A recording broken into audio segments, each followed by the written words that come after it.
Nous voilà à nouveau au Danemark pour visiter Copenhague. Pour y aller, nous passons par le pont de l'Øresund qui relie Malmö en Suède à Copenhague au Danemark. Nous nous rendons ensuite à Gedser pour prendre le ferry direction l'Allemagne.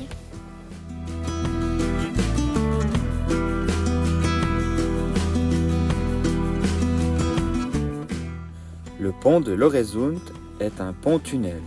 Il a été construit entre 1996 et 2000 et fait 16 km en tout. Il est en 2 niveaux. Il y a l'autoroute sur la partie supérieure et la voie ferrée pour les trains sur la partie inférieure. Avant l'existence de ce pont, il fallait prendre 2 ferries pour faire cette traversée.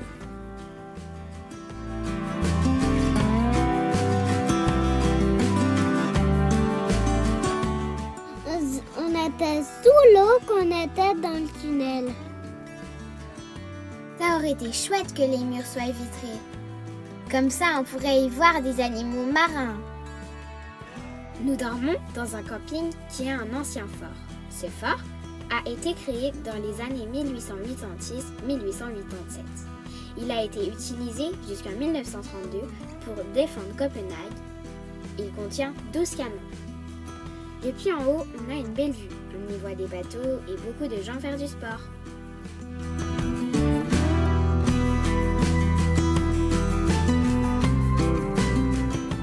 Pour aller à Copenhague, on a pris le métro. Il était automatique, mais je pouvais le faire semblant de le conduire. Mais à Copenhague, il y a beaucoup de voitures, mais aussi beaucoup de vélos. Il y a 1 400 000 personnes à Copenhague.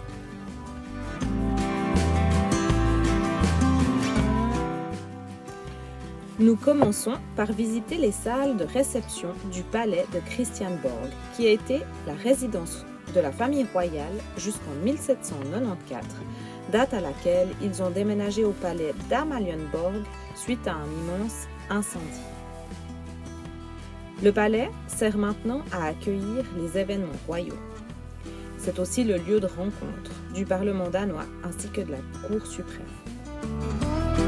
Moi, j'étais le roi dans ce palais. On a bien envie d'aller sur ces trônes, mais on n'a pas eu droit. Ils peuvent inviter beaucoup de monde pour le repas. Et il y a beaucoup de livres à lire.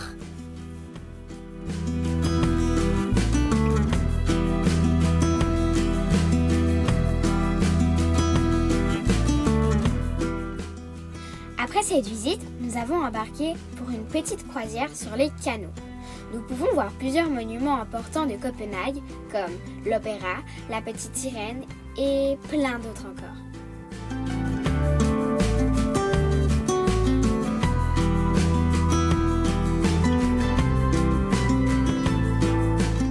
C'est là que la famille royale a déménagé.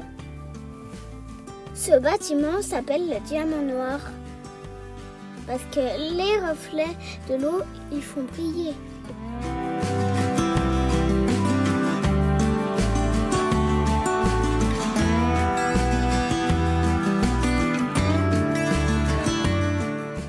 On passe aussi sous des ponts, on voit des maisons construites tout près de l'eau.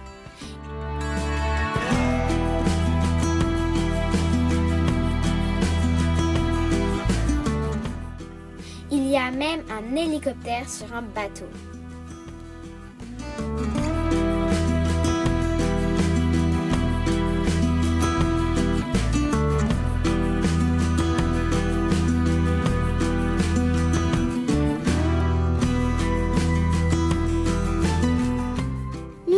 Nous amusons aussi au parc Tivoli. C'est un des plus vieux du monde comme parc d'attractions. Il a été construit en 1843. Le parc est décoré pour chaque saison. Nous pouvons y admirer des belles fleurs. Nous apprenons aussi que Hans Christian Andersen, l'auteur des contes pour enfants comme La Petite Sirène, y venait déjà car il a habité à Copenhague pendant 20 ans.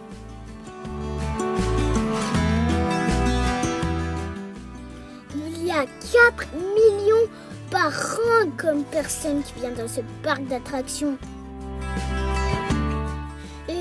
Les attractions, elles sont impressionnantes, mais ça fait peur, donc on les regarde juste.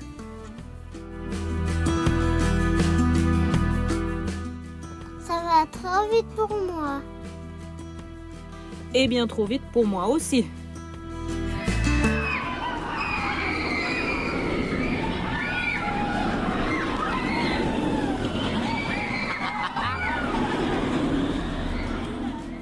Il y a aussi des jeux géants comme les quillettes. C'était trop cool d'y jouer.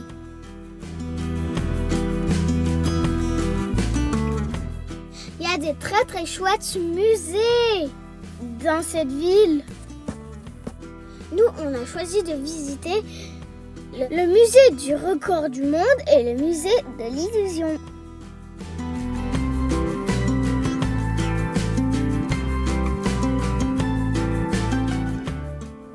Avec des miroirs, on peut créer plein d'effets trop drôles.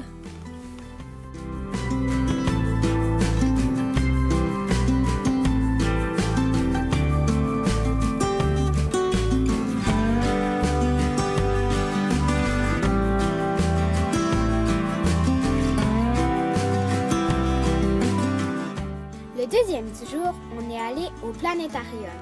À l'intérieur, il y a un écran en demi-sphère sur lequel on peut voir 4000 étoiles, le soleil et des planètes.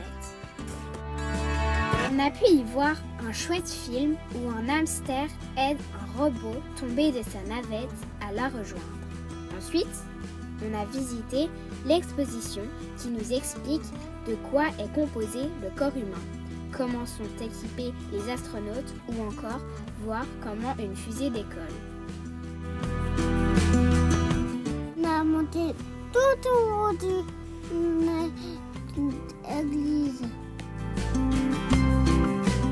Les églises ont tourné beaucoup. Cette église est l'église de notre Sauveur et fait 90 mètres de haut.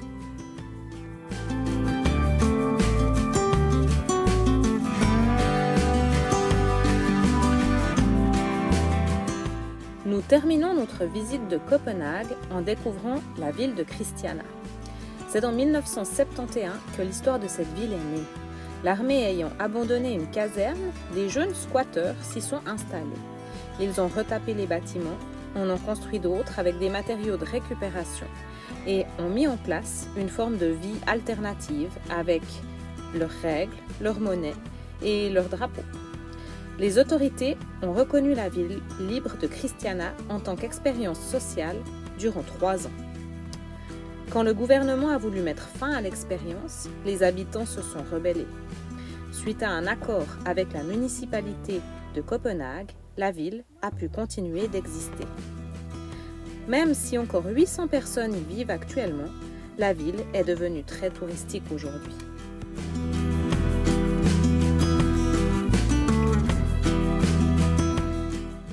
Nous quittons Copenhague pour nous rendre à Gedser, là où nous reprenons le ferry pour l'Allemagne.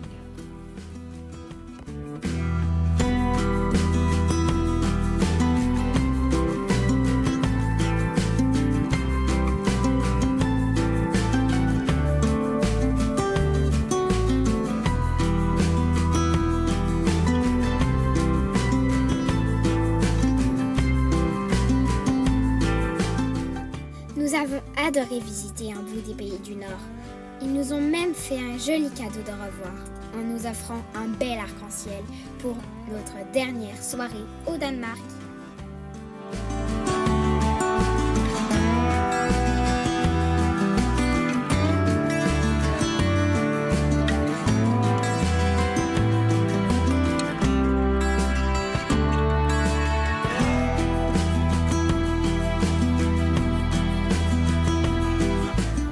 On vous dit à bientôt pour nos nouvelles aventures.